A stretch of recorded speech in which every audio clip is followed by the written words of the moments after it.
Hey everybody, this is Diane, and Denise is hanging back in the car with the dogs because we're in a loading zone. That's the only parking we could find. But I am outside of the Jane Addams Hull House here in Chicago. This is a memorial home that has been set up in the memory of social reformer Jane Addams. She was the first American woman to receive the Nobel Peace Prize. And let me just flip my thing here.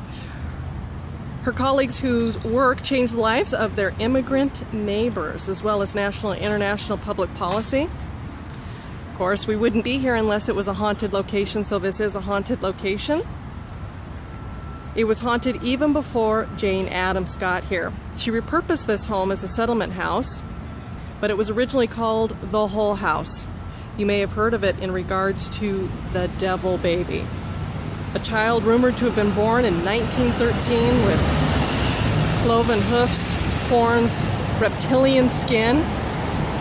And the reason why he was born that way apparently was because his father welcomed a curse from the devil.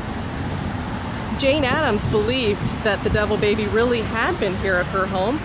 She actually wrote about this persistent folktale in the Atlantic in 1916 after countless visitors had come to see the baby, rumored to be locked in the home's attic after failed efforts to baptize him.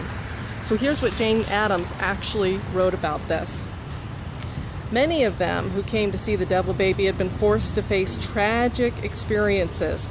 The powers of brutality and horror had full scope in their lives, and for years they'd had acquaintance with disaster and death. Some of these old women had struggled for weary years with poverty and much childbearing, had known what it was to be bullied and beaten by their husbands, neglected and ignored by their prosperous children, and burdened during the weeks of excitement. It was the women who really seemed to have come into their own, and perhaps the most significant result of the incident was the reaction of the story upon them.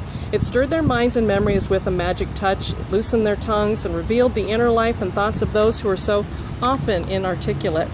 One result from the hypothetical visit of the devil baby to Hull House will, I think, remain a realization of the shifting and reconciling power inherent in memory itself.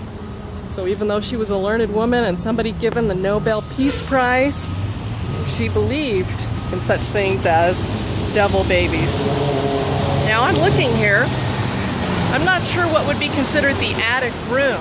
I'm not sure if that would be considered the attic up there, or if the attic had no windows. This is a museum today.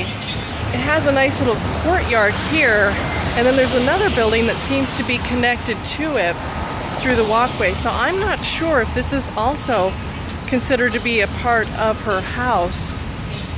There is a window area up here, which quite possibly could be considered an attic area. So, was the devil baby here? Well, as Denise would like to say, that is for you to decide.